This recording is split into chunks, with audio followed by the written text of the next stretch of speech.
Rugby League is back. Drum roll, please. You're a true Warriors fan. I have no recollection of that hot take. We don't all have to agree. It's good to be back. It's just a really boring thing. Oh, partner. Start winning some games. I think there'll be a lot of changes to the team. I've got them making the 8 for mine. Let's go. Hello, folks, and welcome back to Advantage Line 10, who's Rugby League Betting Podcast. My name is Carl Tiley, and I am in the Brisbane studio today. In the Wellington studio, my good mate Paul Mawate. Paul, this is quite rattling. Look at a person on a green screen by himself. Yeah, is this what you guys see every week? Teddy and Blake? Every week. It's not. Yeah, okay. Paul, how you going? Yeah, all right. Green screen and all. Although, when it goes out, there's no green screen, right? No, there's not. You're right. Yeah. Okay. I won't even know. There goes. Yep. There goes. You've smashed the illusion now. Little peek behind the curtains. Teddy, welcome in. Hello, Carl. Nice of you to join us from this great brown land we call Australia. Yeah, it is great. Great little studio we've got here in Brisbane. I don't know if you can see the stuff behind me. I'm surprised Wayne's still adored up in Queensland. There's a little book back there. Oh yeah. I'll be honest. I hadn't given it a look before I hit record. So, and we will welcome in our fourth man in this week, Blake Ashford. How we doing, Bud? Blake. Bud's doing good. Blake's doing good too. Sorry. My brother's name's Blake, and his nickname is Bud. Fellas, earlier in the week, although it felt like some of you did not remember, I asked you all to do a ladder predictor. We'll have a go around the room and see where things net out. Blake, giving you the inspiration for this. Done 456 of these in the last 3 days. Give me your top 8 from your best ladder predictor, I guess. From my best, yeah. So obviously not the one that has the Tigers making it. Whatever one you think is most realistic. Okay. Well, I've got first place. I've got the Storm. I'll just go down the Storm, Raiders, the Bulldogs in third, the Warriors in fourth, Panthers fifth, Broncos, Sharks, and Roosters round out my top 8. Just missing out, obviously, the Dolphins, Manly, and the Tigers. I'll jump in next because I've got the same order, except I've got the Raiders finishing top, Storm coming second. I've got Raiders beating the Panthers this week. Teddy, yours should be good. It will be good and a lot more realistic. Storm, Raiders, Dogs, Panthers, top 4. Sharks, Dolphins, Roosters, Broncos, rounding out the 8. Please. Warriors just ahead of the Tigers and Seagulls. Which will allude to my best bet of this week, but I think it's going to be a tough one for the last. So you still think? So you think the Roosters won't make it? No, the Roosters make it. Oh, okay, but Dolphins Roosters 7th, Dolphins 6th, Roosters 7th, Broncos 8th. Okay. I've got Dolphins winning out. I hit stop record, and we might just start this one again, guys. Hey, I know you've watched a lot of wrestling in the past, Carl. Hulk Hogan always knew these bad guys look good. I'm just glad we've got the most sensible, high IQ person going last here, just to really round it off. And this is where the top 8 will sit, I think. Yeah, give it to us, Mawadi. Raiders, Storm, Bulldogs, Panthers, Wars, Roosters, Broncos, Sharks, Dolphins and Tigers just miss out. And the Roosters, Broncos, Sharks all finish on the same amount of points. The Roosters finish 6th because they have a 4-point better differential than the Broncos. So Wars in 5th for mine. Don't mind it. Real slap in the face there from Paul. What was wrong with that one? Which game, Paul, do you have the Warriors dropping? They dropped the game against Manly. Yep. Last game of the season. I have the Warriors. I have the Warriors dropping a game, but I also have the Panthers dropping another. Right. Yeah, I had the Panthers, I think, winning out and the Wars dropping a game. Yeah. No, fun fact, it's the first time I've ever used a ladder predictor and didn't realise you could adjust the margin. So I had every result for the final 3 rounds being 12 points. Yeah, I was gonna say, don't worry about that. But feel free to take any plus on above that. That means the Warriors for and against must be not good. It's not good now. It's the worst of the teams in the top 8. But we'll get to it later. Yep. Big names back this week. No, we will get to it later. We will definitely get to that later. I'm going to mute you for that one. All right, betting. Before we get to how we went, I've got a couple of big wins from last week that I know everyone loves. Some same-game multis. These punters, first one, 6-leg same-game multi in the Sharks Gold Coast game. What a game to have a 6-leg same-game multi in.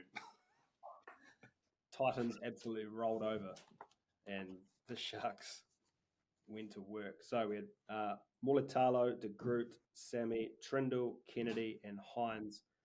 $15 on to collect $6,139.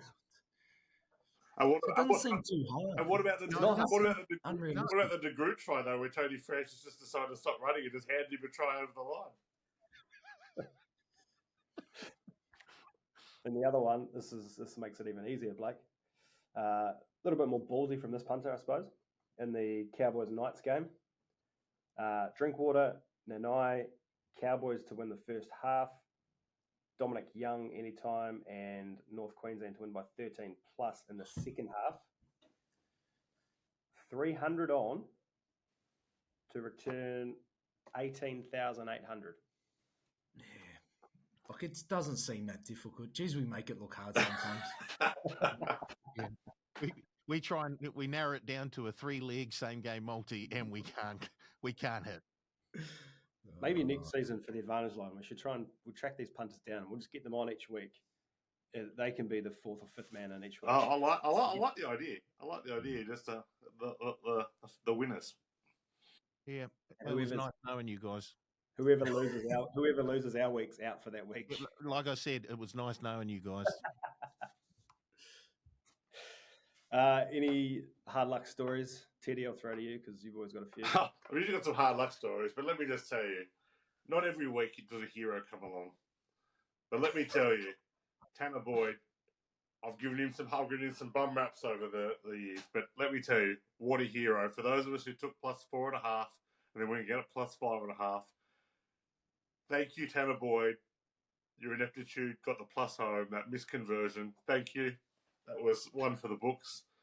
It was actually a rare good week with like most of the bad beats going the other way, so which is no one wants to hear, but a couple of first try scores, which are nice. Nico, Hammer, Cole got first try.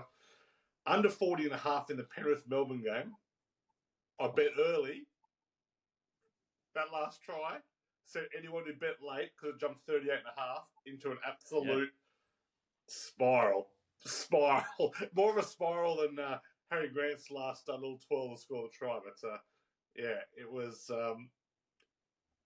some weeks with some close beats. So I somehow ended up on the right side of them, which puts me in grave fear for this week because the punting gods don't look kindly on me. They don't like me at all. Anyone else got any stories they want to share before we look at the podcast results? I feel the same energy, Teddy. I had a good week, and I think I shared the same game multi with you. I actually fell asleep on Friday night, so I woke up Saturday morning, watched the game, forgot I'd put the bet on, and then checked the account later. Storm 1-12, Harry Grant anytime try scorer, and under 46.5, and it just happened to be the last play of the game. So that's a bit of good luck on my side. I don't think it'll last long, but I'm with you, Teddy. It was a good week. Bad luck can last for months. Good luck lasts about a day. Paul, how'd we go in the show? Let's start with Blake. He sent his bets through late, so we couldn't say them on the show. They were the only ones that anyone wanted to listen to. So his best bet was to win by 1-12 at 280. Tick. AJ to get 2 or more tries. No good. Same game multi. Tupou to score a try, over 36.5, and either team to win by 1-12 in that Roosters game. Unfortunately, no. And then he had, I just want to clarify this one, Storm, Roosters, Rabbitohs, all plus 6.5. Was that Yep. your bet, Blake? That was my bit. Yes, Paul. So that's another tick, just in case you Yep, put an okay. X there, like usual. Just wanted to make sure. Blake was up 102.75 for the week, up $420 for the season. No catching him. No audit needed. Okay, Surly. He had 4 bets. His best bet, West and Manly, either team to win by 1-12, into the Rabbits, Eels, either team to win by 1-12. That was no good. He had Tommy Dearden at 360 to score a try. Very nice collect there. His same game multi, DWZ and Gutho both to score tries and the Wars to win, no good. And then he had Lecker, Avarillo, and AJ all to score tries, no good there. Up 30 for the week, down 423.79 for the season. Carl, 4 bets, Dolphins to win, no good. Latrell to score a try, refund. Yes. DWZ, Lecker, and the Wars, no good. And then he had Dolphins, Bunnies, and Tigers, all plus the points. No good there. Hey? I'd say I was chest out, shoulders back all weekend because I thought I'd written down my any other bet. I'd written 2 down, and I thought I took Roosters, Bunnies, Tigers head to head in a multi, and so I was like, "I'm back, baby, I'm back," and obviously took the wrong one there. Let's don't forget the total on that one there, Paul, which got cut off. Minus 100 for the week, minus 446.30 for the season. Wow. Teddy, under 47.5 in the South Parramatta game and under 46.5 in the North Queensland Newcastle game. No good. Sorry? Oh, shit. Sorry. Oh, mate. Very good. Collect. Hammer to score a try. Good. Collect. Dragons plus 4.5, over 42.5, and Sloan to score a try. Refund. And Dragons and Dolphins both to win. No good. So I'll just readjust that. Why And was Sloan a refund? Yeah, 80th man. But he got on the field. Yeah, they refund all 80th man. Interesting. Well, shit, you know I what? wanted I wasn't a bit concerned about that, Blake, because I was scrolling through my accounts going, please refund this. I'll double check that one, Blake. You bring up a good point there. Thanks, Paul. Yeah. Yeah. My best bet under So 42 what and a half. am I plus for the week, Paul? Well, I'll come back to that. Mine, Wars Dragons under 42.5 tick. Nawakini Tawasi to score a try. Oh, geez, no. Toto Kola to score a try. Adam Dewey to score a try. And Jareem Buller to score a try. Oh, jeez. And then Dolphins and Tigers both to win. I was down 55 for the week, down 537.50 for the season. Boom. So despite all weekend saying, be careful with your numbers, do an audit, an audit's got to be needed, you've managed to get it wrong anyway, Paul. Is that what I'm saying? Oh, And yet I'm the one who's always in trouble from Carl. Come on, Carl. Those punters coming in each week next week is getting shorter and shorter. Don't worry about punters coming in. Can we get an accountant? Yeah. I think I found one at the darts, to be fair. But yeah, anyway. Okay. All right. We need to lift, fellas. Well, not you, Blake, but everyone else needs to lift. No, I'm in the positives now for the year, Carl, so I don't need to lift either. I'm fine. You need to lift, Teddy. You need to lift. It's a team game. And collectively, we're down a lot. So, all right, top 10s. Another one that I sent out nice and early this week. No one read the text. Drama this morning. What's top 10s? There's all sorts of things flying around. I don't care what you guys did. We're sticking with the original and the text. Top 10 most devastating ball running centers. I took inspiration from this watching the Broncos-Dolphins game and Katoni Staggs just running amok. I was about to ask what was the inspiration for this because it seemed well out of context. I wasn't really sure what was going on. Yeah, he was just dominating. And I was watching that and I thought, you know what? That's a good top 10. He goes I to thought it was Brisbane, all of a after- sudden he's I got thought it was- Broncos fever. Yeah, I thought it was after I wrote in the text, and then you thought, oh, that'd be a good idea, damaging ball running centre. Yeah, you did make my list, Blake. You Thanks, did. mate. Who wants to kick us off? Well, we may as well start with the Teddy. obvious one, right? Pick me up. Yeah, number one. Immortal. He'll be at the top of everyone's list. He except wasn't the first of the big ball running centres, but was certainly the best and the greatest ever. So, big me up. Nice. Paul? Yep. I'm going to go Gene Miles, who was back towards the, I guess we saw his sort of footy back towards the late 80s, early 90s, although he did have a good career with Wynnum Manly, but he was one of the big boys who then transferred into the back row once he had finished in the centres. But he was, I think he was around 6'4", a big brute of a man. He was part of the Invincibles tour to the UK, and then was also back with the Kangaroos and the 84 tour as well. 86. 86, sorry. He was, I just love watching him. Even though I didn't like the Broncos, he was one of my favourite players. Devastating centre.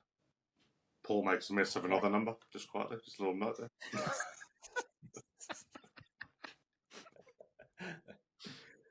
Oh, well. I'm going to save my veto for Teddy's best bet as well. I won't use my veto here. I'm going to go the other obvious one in the room, Greg Inglis. I'm pretty sure we could all agree on GI. The scariest thing is when you're lined up and he's across you at centre and you know they're trying to get him the ball and you're helpless. You have no clue how to get him down. You know you're probably going to be on a highlight reel and you just got to close your eyes and do your best. And he is, he had everything really. And it's like the evolution from Big Mao. Then you had, GI, who was fast, a bit faster, taller, just as big, but had all those skills as well. So he's definitely in that up the top there. How many times do you reckon you marked up against him? Oh, it would have been maybe 5 or 6, but I can tell you what, I just remember one game, and I think I would have been called offside 4, maybe 5 times, because I ran that quickly up and got offside just so he wouldn't get the ball. So I remember that game vividly at Leichhardt. But yeah, scary, man. It is so scary. Did you guys win that game? We did, because that was the year we were actually good and they were going through the salary cap. So that was one of the wins we had against the Storm. Ashford peak performance shuts out bunnies. Can I go a young Ruben Wiki before he made the moves into the front row? He was another one just absolutely smashed people for fun. Teddy? I'm going to go with another one who was incredible. I would imagine would be incredibly hard to tackle. I'm sure Blake's got a few stories about him, but Justin Hodges was big and tall and lanky and could hold the ball in each hand. And I still reckon to this day he's one of the most underrated centers. Everyone talks up GI, and GI, wonderful player, absolutely no knock on him. But I don't reckon Justin Hodges at his best was that far behind him. He was a great player to watch. Yeah, he's in my list, and I'll give you just a quick story. We were Chris Lawrence. Every time he got injured, I went to Chris Lawrence's side to mark the centre because he usually had the bigger task. And it was one night, Friday night, Allianz against Justin Hodges. And you watch video and you see his step, it's so slow, or looks slow on video, obviously. And then, you think, I can read this. Mate, I reckon by halftime we're down 20 and I would have had 7 missed tackles. Not on anyone else, on Justin Hodges. And it was like the one and only time I faced him, because obviously we're both right centres, the one and only time. And when people ask me, I'm like, he is one of the hardest centres I've ever had to mark. Just that night alone gives me nightmares. And it was safe to say I moved back to the other edge at halftime. It was. I agree with you there, Teddy. He's so underrated. Do you have any fond memories of playing NRL? Oh, yes, there's some good ones. They're very small, though. Somehow I remember all the bad things. You just don't put the right list together for Blake to talk about them. Next week will be top 10 Asian memories. My turn, is it? I'm going to go Conrad Hurrell. Yep. He was an absolute menace when he burst onto the scene, just knocking blokes over for fun. Very good to watch. Might not have had the best set of hands, but when he did have the ball in hand, he skittled a few players. Definitely best at NYC. Powerful, devastating ball running centre. Oh, yeah. Never really kicked on, did he? Should have been much better than he was. He's gone all right in Super League, though. Yeah, he was. He's no good now. He's pretty old now, though, I'd imagine. He's getting old, yeah. Yeah. Paul? Yeah. Didn't he do one of the best on the footy show where they said, who was your celebrity lookalike? And he said, if I turn to the left, it's Brad Pitt, and if I turn to the right, it's Tom Cruise. He's a very funny guy and could play a bit of footy. I've gone with Kevin Edel, father of KL Edel. Admittedly, the bulk of his career was played over in the UK for Wigan, but he did have a stint or two with the Manly Sea Eagles, and he had one of the best fens in the game and a whole heap of speed for a big man. So Kevin Edel for me. Nice. 3 to go, fella. 1, 2, 3, 4, 5, 6, 7. I've missed one. Well, I'm going to jump in. I didn't give another one there. I'll throw. I've got a couple here, and it depends whether you think devastating is running over someone or just as much skill. And I'm going to go Jamie Lyon. As on my list. Yeah, one of the most. We talk about underrated. Someone who doesn't get talked about enough. Who went actually away from the game, came back, and was just as good. Having 5 years away from the NRL, so. He was someone who I think, does not get talked about enough. Probably didn't reach, obviously, the rep honours he probably should have deserved to. Because he bloody wouldn't play. Yeah, well. I'll tell you what, though, for a mild-mannered bloke, he managed to put offside every Parramatta fan, every New South Wales fan for a long time. Yeah. You got another one, Teddy? Couple here off top. I'll leave it to you guys to decide which one, but... I think the obvious one playing today, and it's good to see him back in the centres, is Latrell. Yeah, yep. Great runner, and he just powers over everyone. Obviously South's career's been great, but everyone forgets what a great Roosters career he had there as well when they won a couple of premierships. But one who might not have get the laudits he probably deserves, but from Bulldog and Broncos, and then Bulldog and then Broncos, player Darren Smith. I think one of the best fens. Talk about great fens. Great fens, scored a lot of tries at centre. Wasn't the fastest bloke going around, but very, very effective centre. So Darren Smith for one. How many does that take us up to, Carl? If we include Mr. Smith, that'll be 10. But I'll take any others anyone's got. I'll veto Smith to chuck my one in. Oh, go on. I had chuck Matty Gidley in. You can't be a devastating centre. You're a devastating centre. Someone who has a move that is actually named after you, the Gidley flick pass. It's been there for 20 years now. It's something that everyone knew was coming. No one stopped it. I just think for him to still, to be a centre and have actually something there, kids are still there today. Oh, the Gidley flick pass. Yeah. Like that is something that went throughout 10 years, won a couple of grand finals, but for me, Gidley over Smith. I don't think Gidley just gets there because he's got a move named after him, because if you recall, Zach Lomax also took over the Gidley flick and had the Lomax flick, except the difference was it always went to ground. And he's now been moved to the wing, so he doesn't do it. It's hard to argue with Gidley. I think when you put Gidley, Darren Smith, I had Mark McGaw, choppy close. I think they're all pretty close. Having your own move, hard to argue with that as putting in there. So happy to support Gidley. I'll go to Paul. You're going to use a veto to get Paul Whatuira in there? Paulie Fats. When we get to the grid. All right, that's our 10. Let's move on to the good, the bad, the ugly. I will kick things off because I imagine everyone's got this as the good. Harry Grant's match winner against the Panthers. The dummy and go incredible. Tackle 3, nothing to lose. Awesome way to finish the game.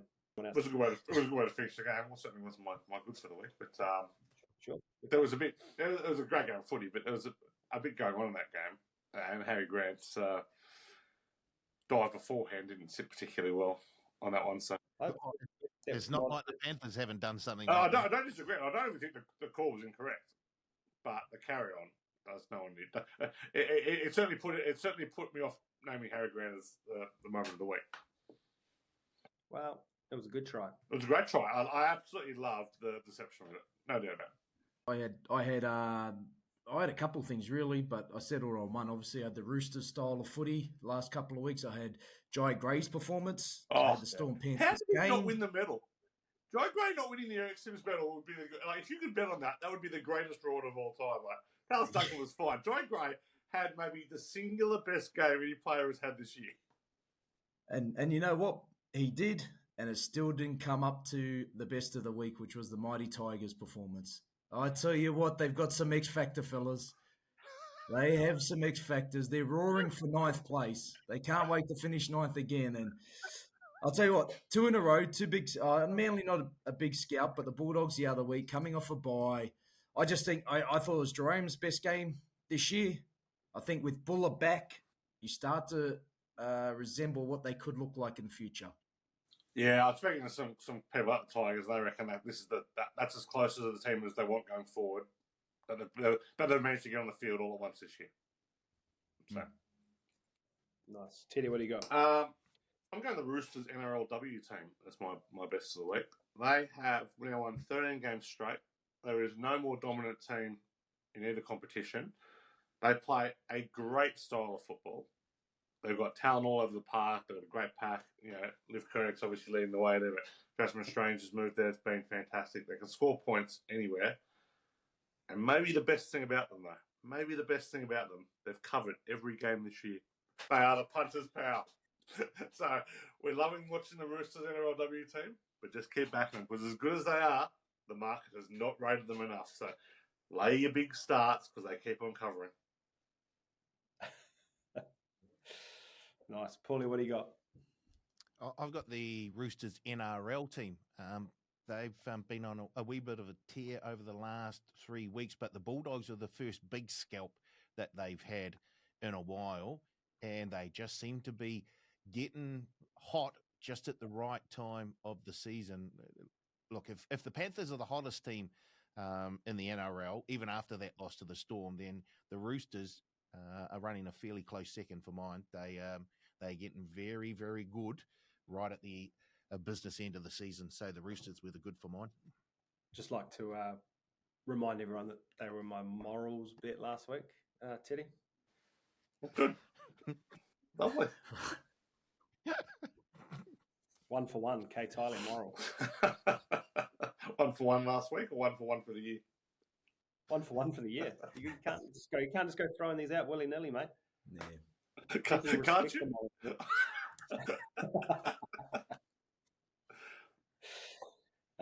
The bad for mine. Look, I saw a total of 6 minutes of the Warriors game on my phone. I was at an event that included both of Adam Pompey's tries, but those 6 minutes were a tough watch. I'd love to get the thoughts of you guys on that game in 15 words or less. PTSD, very scary last 3 minutes. Speechless at the time. Absolutely criminal the Dragons lost that game. That was a criminal decision that try was awarded. And even the most diehard Warriors fan would agree on that. That was the most unimpressive win I reckon I've ever seen in the NRL. That was the Dragons had not only did they have the 3 HIAs, the ground manager didn't let them activate the 80th man until half time. Stupidly, the 80th man was a winger, Tyrrell Sloan, who then Shane Flanagan decided not to use till the last 12 minutes. Everything went the Warriors' way. Everything. Was that 15 or 1,500 words? Yeah, I know. I've got plenty more. You say the worst one of the season. Maybe it was the best one of the season. Boys got themselves. Sometimes you're going to be ugly. I tell you what's funny, Carl, how when the Warriors lose a halfback or a spine player halfway through a game, it's there's nothing. The other team played well, but when the Warriors come up against a team who lose three, and yep, it wasn't a pretty win. It's always that team lost three. The Warriors should have won that by a lot more. It's the narrative never seems to match up. No. Top four, man. That's all you need. It's been top four all season. That's worth it. Let's just hope you stay in the 8. Oh, Just hope you stay. Tito,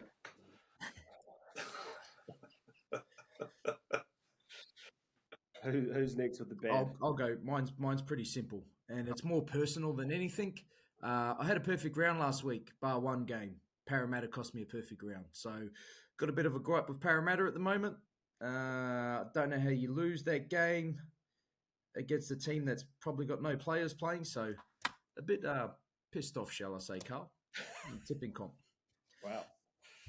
Yeah, I have the Warriors win as the bad. So, what already discussed part 1. Part 2 is we'll leave it at that. Paul? the Titans' defense against the Sharks, and I hope it's just as bad this weekend as well. They were almost revolving doors, just letting the Sharks through at will. So, yeah, Titans for mine. There was a revolving door defending Tanner Boyd. He just kept going around like the opening of Perfect Strangers. Oh, gee. Move on. It was funny. I was watching that game at a pub in Brisbane with my parents, and there were these young blokes on the table next to us, and one of them obviously supporting the Titans. Every time the Sharks score a try, he bashes the table, throws the shit up in the air. He's pacing back and forth across. He's like, "Why do I support this shit team?" Right in there. It was very good. Very good. Oh, respect to that, man, because you don't have that much passion for the Gold Coast Titans. God bless you, because you are the only one. Okay, the ugly for me, diving for penalties. We need to crack down and stop before we become the EPL or any football league. Like, it's getting pretty bad. Harry Grant obviously won. Crichton the week before against the Warriors. Was it King Tonga against the Warriors? Oh, that wasn't a dive. He ran into dove. He exaggerated. Dove. He still was impeded. He dove. Didn't pay off this time. But just diving in general for penalties, not great. Yeah, I'm off the back of that, and it's ugly in the sense for me whether if we start predicting whether players are milking a penalty or they're not, that's where it's going to get ugly, because then you're trying to get into someone's train of thought.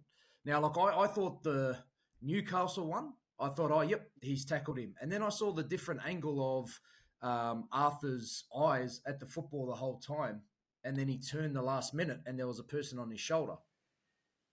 Now, to me, that is probably an obstruction. He's run into the player. I know Arthur stuck his arm out as a natural reaction. It's going to get real messy, I think, before it gets better. They'll probably come to something at the end of the year, but I can see something like this costing a team a semi-final match. Yeah, and you look at how it's gone over the last 6 weeks. They are trying to determine intent on whether a player is deliberately passing the ball to into interference from dummy half. We've seen a couple of penalties like that. Determining whether a player has moved from competing for the ball to tackling the ball. They have moved into some very grey areas here. But I'll tell you what, smart people would struggle with this, let alone the absolute clowns that are in the bunker. They've got no idea. Who can't even put their own, could barely spell their name, couldn't even put their own thoughts down on a piece of paper, let alone try to determine the thoughts of others. So, yeah. And that kind of leads into my ugly as well, which is kind of ruining field goal kicking. And that's based very much on this diving and blockers and determining intent. What they're essentially saying by that penalty. And now, I think Leota's step across to Harry Grant probably made that a penalty. So I'm not blowing up deluxe about whether that should have been or not. But this whole rule of you've got to get out of the way of the player to be able to chase is wrong. You don't have to clear the way to give them a clear run at the player. If you're behind to play the ball, you're able to receive a pass, you're allowed to stay there. Like, if you don't move, you're allowed to stay there. Like I know not putting up a wall and stuff like that. That's fine. Leota, if he had stood his ground, should not have been penalised, even if Harry Grant had done the big dive, because he's able to receive a ball. You don't need to indicate by having everyone clear out of the space. Otherwise, we're just not going to see field goals anymore. And field goals are one of the best parts of rugby league. So let's not ruin that. Man, tell you what, the boys are in sync today. Paul, what do you got? The Sea Eagles and the DCE saga, ever since their bye in round 19, they did go to Melbourne and beat the Storm, but since then they really, really have looked at odds and ends. It just looks like a bit of a basket case at Four Pines these days. I don't know what's going on behind the scenes, but they don't look like a united team at all. They are struggling to score points. 32 in 4 weeks. Yeah, Lowest in the NRL, just in front of the Knights. They really, really do look like a very unhappy team. And, well, that's easy when you're losing, to be fair. I'll tell you what, Paulie, I'd be pretty annoyed if I was the team and your recruitment goes out and we've got probably one of the best backlines, like skill-wise, and we go out and recruit a winger from the Bulldogs who can't make the starting 17. And then we've got no forwards once again for the next year. So I'd be pretty annoyed too if I was at Manly and that was the case. Oh, they got Jake Turpin. Now I don't know who either are managed by, but based on the history of Manly's recruitment of Isaac Moses players, I'd have a bet that one of the two is probably from there. Yeah, it's a disgrace. It all comes down to they made a bad choice with the coaching decision. They won't move on from it, and now I don't know whether to feel sorry for DC or not, but he looked like he was trying on Sunday, but he was near tears at times during the game. I've never seen anything like it from him before. But I just don't understand the tactics. Like, it's overcomplicated running with the ball. You got Tolu Kola. You give him the ball early at the start of every game. Give him early ball and let him do his thing. He's the best centre in the comp at the moment. Just give him the ball. And his persistence with playing Tom Trbojevic when he's hurt. If I'm Tom Trbojevic, I am absolutely blowing up at Seabold. He should not be playing and shouldn't have been playing for the last 4 weeks. It's been named again this week. So and Seabold trying to save his job will continue to name him. Like, that's not going to change. Like, I think very little is done to look after player health at Manly. Okay, let's move on to the grid. Let's get through this quick, smart. I've got a gripe to pick with the grid today. Oh, gee. So I'll across the top. This is the grid for Tuesday, the 19th of August. Premiership winner has played for the Tigers. A 1+ year gap in the NRL. Down the left, played for the Bunnies, played in 2020, played for the Storm. I'll go first. Premiership winner, Bunnies, Api Kotesau, 3.86. Tigers, Bunnies, Joel Reddy, 3.13. 1 year gap in the NRL, Bunnies, Benji Marshall, 100. Damn like baller. I don't know that he did have a 1 year gap. I don't think it was a year. Yeah, I think he came back at the end of the year and played with the Dragons. Yep. I will stand by. Just looking this up now. Never had a 1 year gap. He was back. He played. When did he leave to go to rugby union? What year? 2004. 14. After Tigers. 14. Yep. Well, he played 15 games for the Dragons in 2014. Oh, hello, third place. The bronze medal. Yeah. Look, hurry up. Let's get to Apologies to the grid. No. Premiership winner South, Dave Tyrrell, 1.85. Bunny Tiger, the great Owen Craigie, 1.93. And 1 year gap NRL South, Lottie Takiri, 2.45. Premiership winner Souths, Kirisomi Arval, Wizard, 0.79. Also middle, Owen Craigie. And the last one of my best schoolmates from when I was younger, Anthony Cherrington, 0.33 brain. Had about about a 13 year gap. was it through non-selection rather than leaving the game? No, it was about 3 or 4 ACLs. Oh, Ashley Harrison, 2.71. Lottie Takiri, 4.42. Colin Best, 2.80. One of my favourites, Colin Best. Premiership winner played 2020. Liam Martin, Brain 0.67. Tigers 2020. Billy Walters 0.93. And 1 year gap in the NRL 2020. John Bateman 0.72. Nice one. Premiership winner played in 2020. Tyrone May, Unicorn 0.25. Tiger played in 2020. Brain 0.78. Thomas McKaylee. And 1 year gap in the NRL played in 2020. Nathan Brown 1.75. Premiership winner Michael Morgan 0.82. The middle row also had Thomas McGailey, Brain 0.78, and 1 year gap in NRL Connor Watson 1.56. Paul Momorowski, Unicorn 0.39. Sean Bloor, Wizard 0.66. Roger Tuivasa-Sheck 2.21. Premiership winner played for the Storm. Todd Lowry 1.18. Tigers Storm. Marika Korabete 3.37. And 1 year gap Storm. Ryan Hoffman 4.36. Premiership winner Storm grand final hero Craig Smith, Brain 0.58. Tigers Storm Paul Momorowski 4.13. And 1 year gap in the NRL Storm Brett Finch 3.43. He's got the first place. Premiership winner Storm.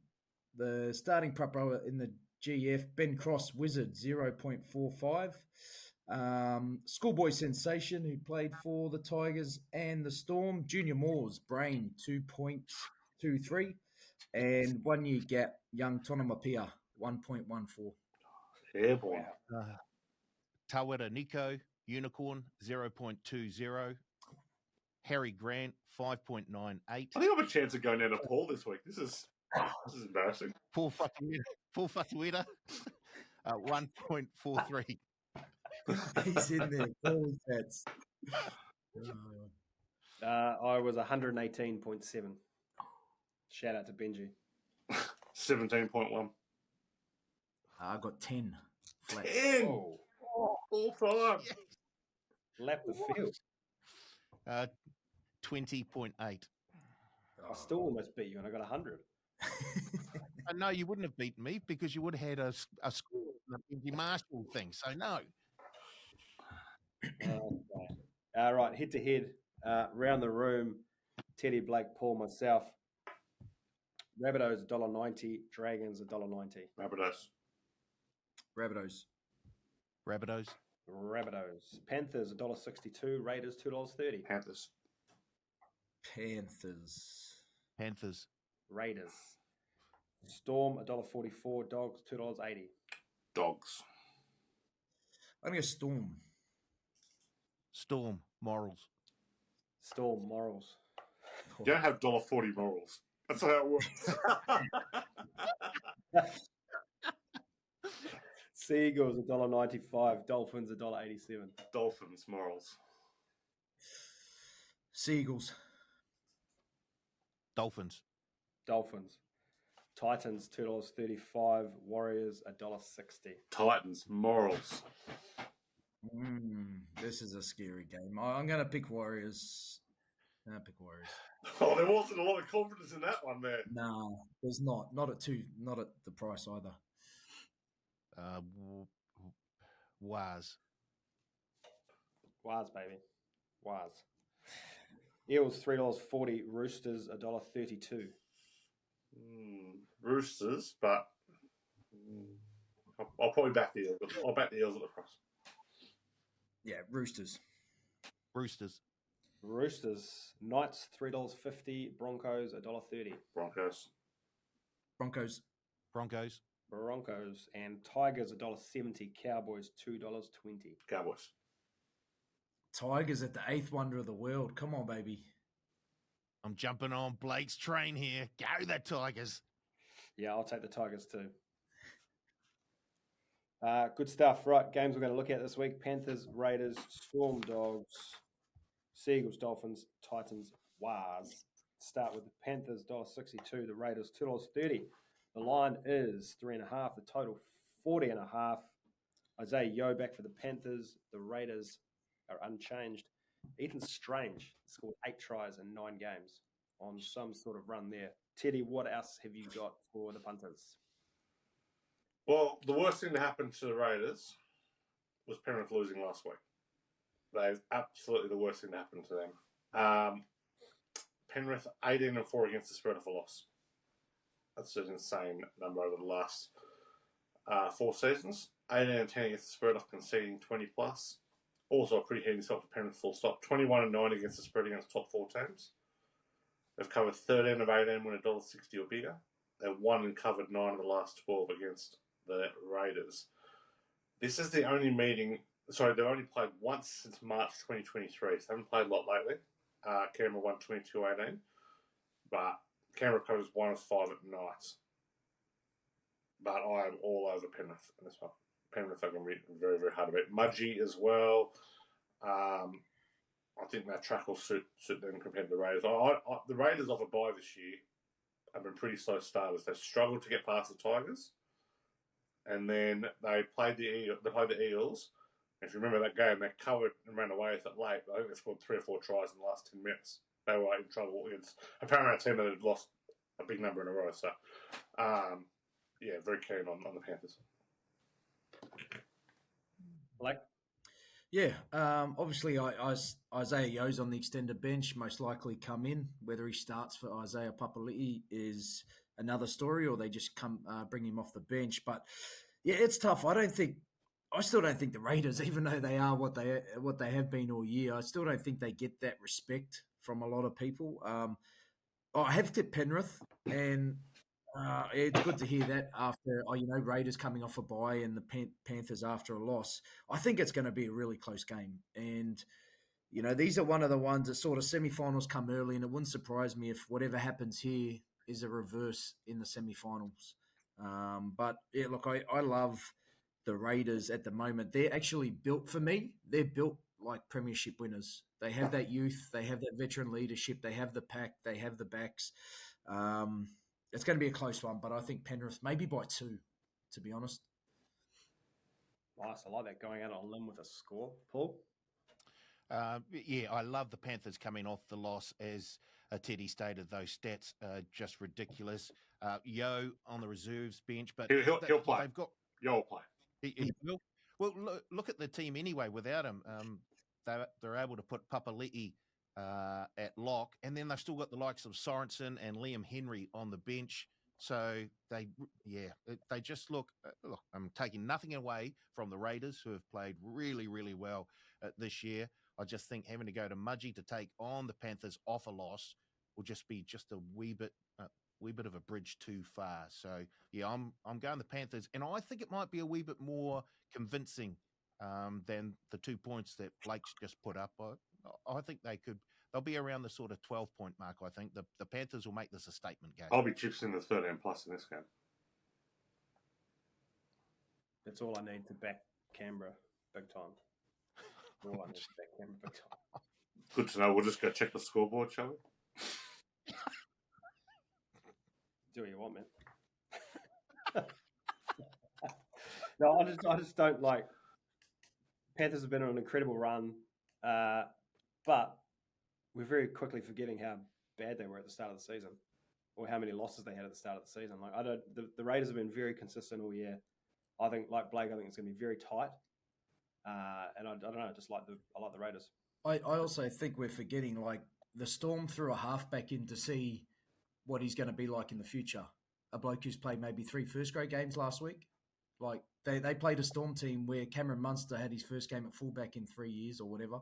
Mm. They had Jonah Pezzett in the halves with Tyron Wishart. Like, yeah, I don't know. But a big one.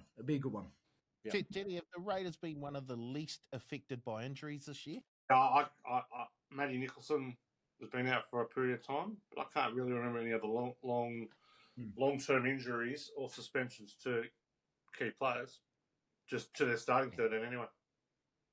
Yeah. And to be honest, at the start of the year, Matty Nicholson wasn't in their best 13. Hosking and Hudson Young were back. And Hosking and Hudson Young probably will be the back rows going forward. So I'd say they've been absolutely blessed by the easiest draw you'll ever see, and having no injuries. I'll be happy to lay the Raiders the whole way through. All right, next game, Storm $1.44, the Dogs $2.80, the line is 6.5, the total is 40.5. Munster named at fullback again. Pappenhausen on the extended bench though, along with Nelson. Dogs unchanged with Tupanua and your man Teddy, Marcelo Montoya named on the extended bench. Tell you what, I thought he was looking pretty good. I was looking through the starting teams, and I got to the extended bench to see Papa Nelson, and then almost have a heart attack when I see Marcelo Montoya. I don't know if everyone saw what was going around on socials last week, but good to see Marcelo Montoya back from the circumcision.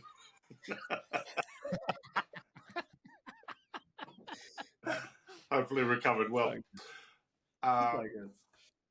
Yeah, look, the sides have kind of probably thrown a little bit of a spanner in the works here. For me, but Melbourne have dominated Canterbury, not surprisingly, considering where the two teams have been in recent years. Won 8 of 9, covered 6 of those. Only met once since round 2, 2023. Melbourne won 16-14 that game. That was kind of the start of the Bulldogs, kind of elevation from the horrible Barrett years. The key from me here is that this is a good spot for the Bulldogs to bounce back in.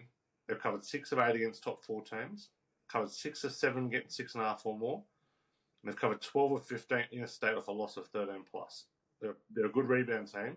Melbourne covered the 42% at night, covered 5 of 16 off a win, is 1 of 5 against top 4 teams. So, yeah, will the Storm beat the Dogs? Probably, but I'm very happy to take the points in this one. I think the plus is a nice bet. Yep. Yeah, I'm following you in there, Teddy. Dogs plus 6.5 is. I know I've tipped the Storm. I still think the Storm win this game, but I think plus 6.5. We've seen the Bulldogs aim up in certain games this year. And one particular sticks in mind against Penrith. It was a grudge match. We knew that it was going to be semi-final football atmosphere, exactly what this one's going to be like. So, look, I think it's going to be. I think this will be a game for Galvin. Yep. If the back rower Chan stays there on that edge, I think this will be a perfect game for Lockie Galvin to really make a statement and go after it. And I don't think Kikau. I think he would have heard all the talk about last week, how they came out after him and they sort of shut him down, and I think he's in for a big one too. So, look, I think it's going to be a close game, and I think the Storm still do win it, but the plus 6.5, I don't mind at all. I think you make a good point there as well around in terms of the matchup as well. I think the teams Canterbury struggle with at the moment are big, aggressive forward packs where they kind of get rolled to the middle. Melbourne don't have that. Melbourne have a very good forward pack, very talented, but Josh King, these are highly aggressive players. The Nelson on the bench, that's what throws some concern. I'd say spanner, and we've seen it a couple of times in the last couple of years. What if Bellamy throws Nelson into the starting lineup on an edge, running at Galvin? Yeah. Yeah, I'm not overly worried. I'd be more at Nelson kind of sending our forwards scattered like 10 pins through the middle, which is what White and Lenu and that did last week. Yeah. I think Canterbury would back themselves if Nelson was on an edge. But they've got some very talented centres out there. I think the bigger worry for Canterbury is going to be how they're going to shut down Coates and that bomb to the corner. Because they had a trial last week with Tupou and they failed it miserably. And I have no idea why the tactic isn't just to send Stephen Crichton back there to go catch the ball. Why are you leaving an Ari Tuala's posted against a guy who's twice his size? And the Storm the last few weeks have really, really lent into that Xavier Coates. Why wouldn't you? It's impossible to stop. Yeah, exactly. 5 metres out from the line, last tackle. Oh, yeah, just put a little chip up. And he's scored, scored back-to-back doubles. Eight tries in the last 5 games. Yeah, and he had a try assist for Joe Chan on one of them as well. Paul's dying.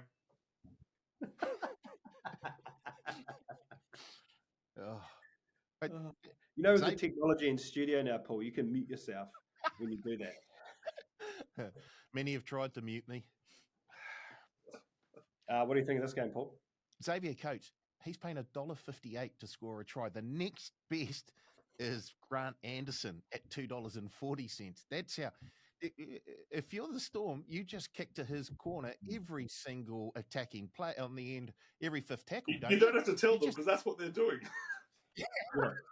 But that's what I mean. I mean, I don't know what the oil is, whether Pappenhausen is a chance of returning, but if he is, then that means Munster goes back into the halves. That means we are going to get pinpoint kicks into that corner to Xavier Coates. Whenever So Bellamy names that is- Pappenhausen on the extended bench, he plays. he plays. But they don't mess around. Like, they're not doing it to go, oh, Pappenhausen, he's not going to play. Like, he will most likely play unless he kind of struggles at the back end of the week. Like, he's tracking to play. Yep. I like the Storm here. Next one, Seagulls $1.95, Dolphins $1.87. Dolphins 1.5 point favourites. The total's 48.5. Garrick's out for Manly and a few back for the Finns. Hammer back to fullback. Teddy, you pick the Dolphins. Not sure how it's going to stay at fullback. I wouldn't be surprised if Trey Fuller comes into the side. But this is a rare game where I'm quite happy just to disregard the numbers. These guys have played twice, both been high scorers, both home teams have won. Manly, theoretically, are in a handy spot. They've covered 13 of 9 for loss, 11 of 15 for double-digit loss. Those numbers have been going horribly backwards over the last month. So, Dolphins have covered 6 of 7 against bottom 9 teams, 26 of 48 as an underdog.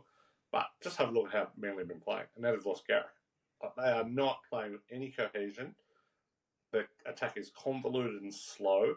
The pack might be the worst pack in the competition at the moment. Like, they can get bullied by anyone. Like, have a look at the meters that the Tigers forwards ran last week. Like, the Tigers backs didn't have to do anything. Terry Almeida ran for nearly 200 meters. Fanua Pole was straight through them. Like, Sione Fainu, Sam Fainu were going absolutely ballistic last week. Well, the Dolphins have got plenty of injuries to their pack, but good luck containing Connolly Lemuelu, Vina Fuyaki, Oren Kearley, and Felice Kafusi's back. And as much as he should be disappointing Dolphins fans for his irresponsible suspensions, he does add a toughness that they desperately needed last week when the tide turned against the Broncos. They still put on 28 points against the Broncos last week and looked like they were going to win the game until that tide turned. So, Dolphins have 20 points in for them. I to be honest, I don't really have a thought around this game. I tip Manly, and it's more just a hunch. You go to you look at certain games and you think, oh, maybe they'll bounce back this week. I don't have anything to support my hunch. I didn't even come up with a story to support my hunch. I just got a feeling that Manly are going to win the game, and that's it. So, if you got a feeling like me, $1.95, not too bad. Hooked on a feeling. Nice. Oh. Look, this is a critical game in terms of the Wars because these two teams sit at 9th and 10th, the Dolphins and the Sea Eagles. So a Sea Eagles loss here could almost put it out, which might mean they won't be playing their best team in the final week of the competition. But just off the way that the two teams are going at the moment, you've got to be on the Dolphins. They have just looked superior. And I think that the hammer will probably move back into the centres and we'll see Fuller, who played very, very well last weekend, take the number 1 jersey or line up at the back. But yeah, Teddy's right. That Manly pack just has a wee bit of softness. They have no go forward, and there's no go forward in that pack, which means that the backs have to do. How Kohler is scoring all those tries when that forward pack isn't really making any sort of inroads against the opposition, just goes to show how good a player he is. But won't be good enough against the Dolphins, I don't think, even though the Seagulls are at home. I'll give you a betting lesson I learned years ago when he was at Canterbury. If Corey Waddell's in your team, you can't win. Oh, here we go. Yeah, cease and desist. And the next game we will look at is the Titans $2.35, the Warriors $1.60, the Lions 4.5. Total was 48.5. Brian Kelly, Jojo Fafita back for the Titans. Jermaine Jolliffe out. Jesus, I butchered that. What was that? Jolliffe. Jolliffe. Jalopy. Finally, someone else.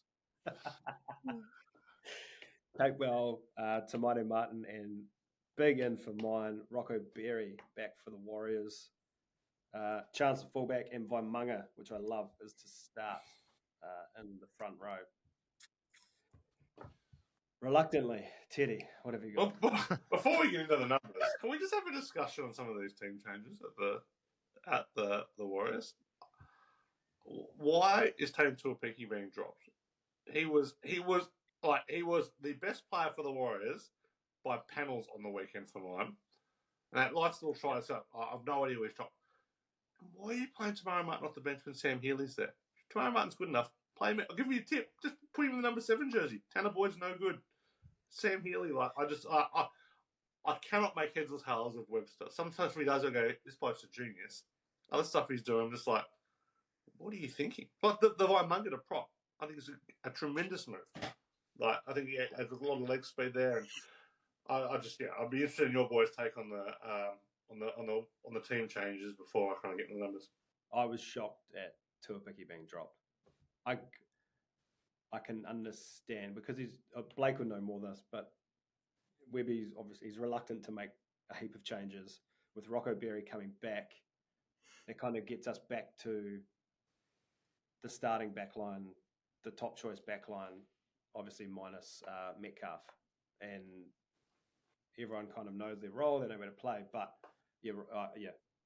no Tuapiki and no Healy was. Well, I don't know why everything's going to revolve around Adam Pompey. There's one obvious name that shouldn't be there. Like, I don't know. I think Adam Pompey to me probably had his worst game last week and still managed to get 2 tries. He got shown up early. I think with this, and I agree with you. Look, Tane to a picky, but it's a headache for Andrew Webster.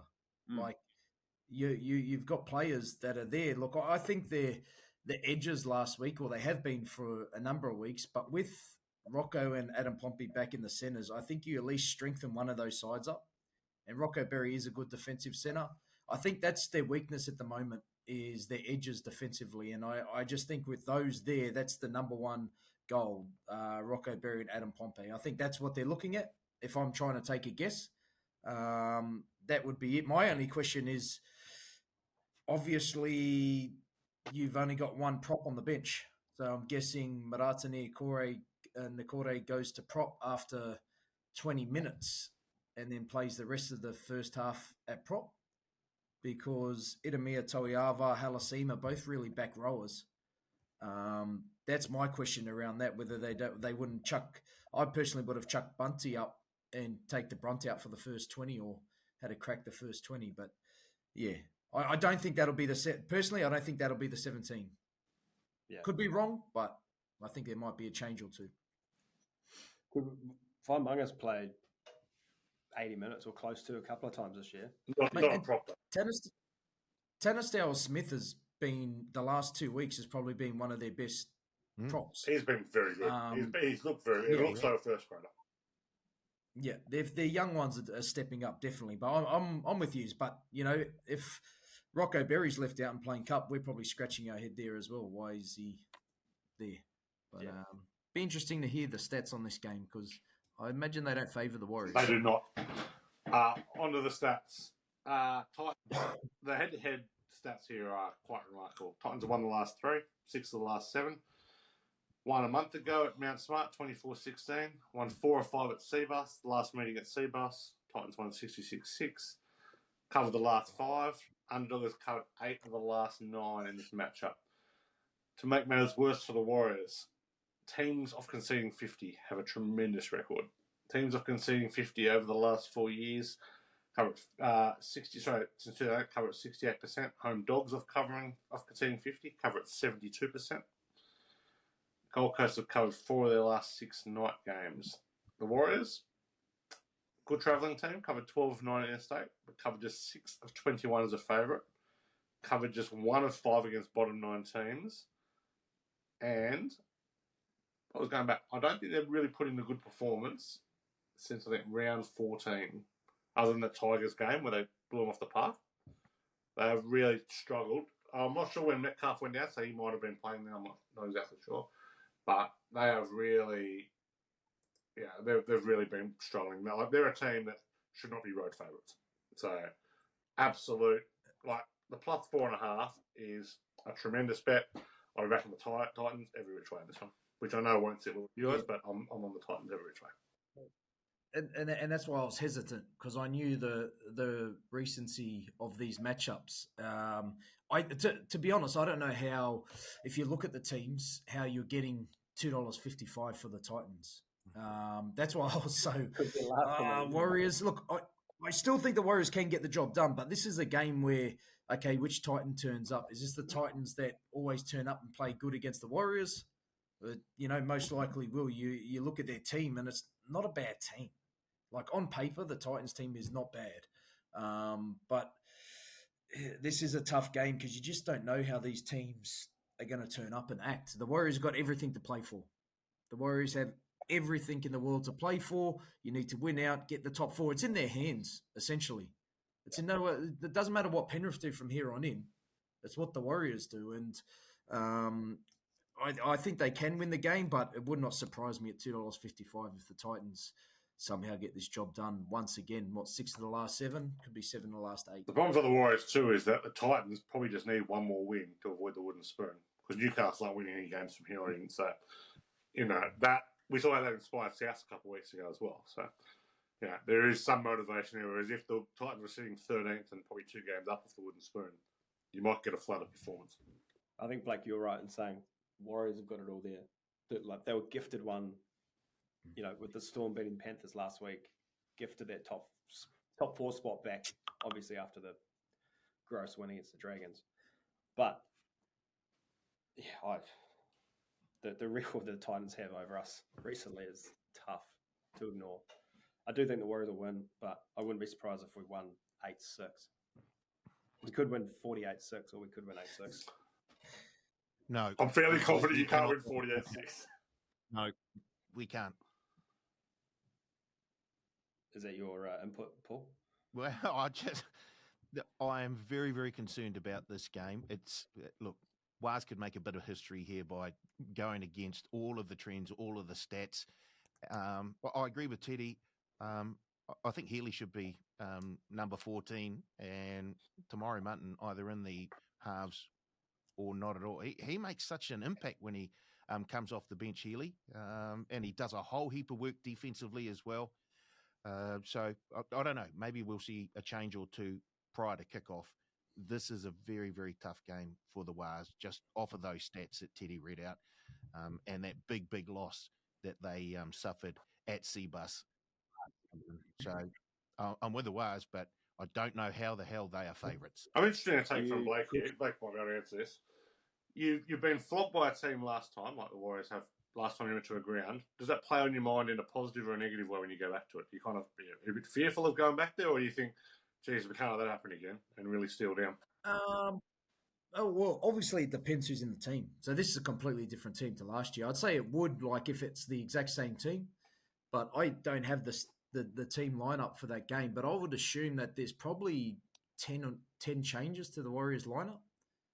Like, Tanner Boyd was the halfback for the Titans. Yeah, just a guess. And, like we had Jazz Devanga obviously playing a couple more. Sorry, you lost to the team 66-6 where Tanner Boyd was the halfback? I did not know that. Veto. Yeah. Well, quick question before we get to betting. If the team has changed, Tuapiki comes in, Healy comes in, do you guys give the Warriors more of a chance than you're talking about now? Yes, for me. Yes. And particularly if Martin starts at halfback. I'm the same. I'm equal the same. I just haven't seen somebody at halfback this year. We saw 10 minutes against the Bulldogs. So I'm probably the same level of confidence. Have enough in the bank from last year? Enough? Yeah. I mean, I don't know. I'm probably the exact same, Carl. To be honest, exact same year confidence. 6 players from the 66-6 loss still playing. Just 6. There you go. It's quite simple. And funnily enough, and Tanner Boyd actually wasn't the halfback that day, but Aaron Clark was playing for the Titans that day. Makes a lot more sense. All right, let's get on to some betting. No, Well- no ladder predictor, no time. We did Not the allowed ladder to prediction predict stuff. Sorry. Oh my! We put this guy in charge of the Unbelievable. numbers. This is. I think we should be sending him to a doctor. Wow. HIA. We say Manly don't treat their players that well. Come on, advantage line. Wow, Oh, I'm gone. clip that, please, folks. Cooked. I'll start. $50 best bet this week. Bunnies head to head at $1.90. My try score bet. Xavier Coates to score 2 or more tries at $2.85. Good bet. I say begrudgingly. Same game multi. Broncos minus 11.5. Mariner, Stags, and the Knights under 16.5 at $7.82.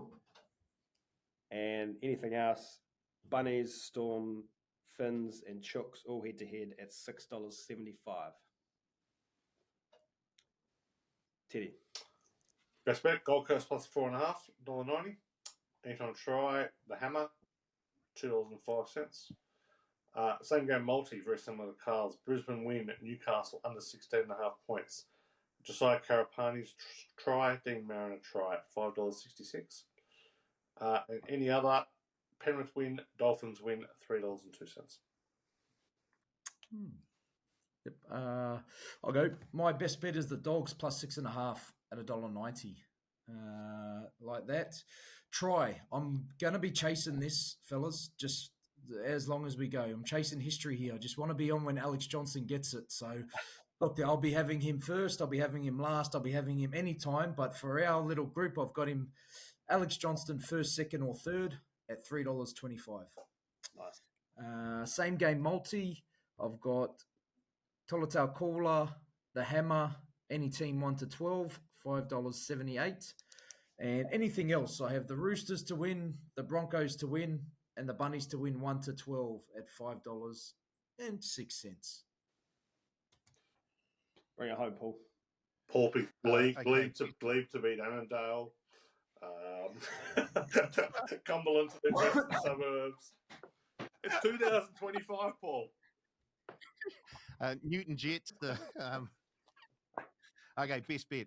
Panthers, Storm, Roosters, all to win. $3.07. Try scorer, Scott Drinkwater at $2.40. Same game multi. Panthers to win by 13 or more. Jed Stewart to score a try. Casey McLean to score a try, $11.47. And the Broncos to be the highest scoring team for the round at $4.80. Nice. Nice, Paulie. Thank you very much, fellas. Another good week of the Advantage Line. To everyone out there listening, thank you. We'll be back next week to do it all again. Cheers.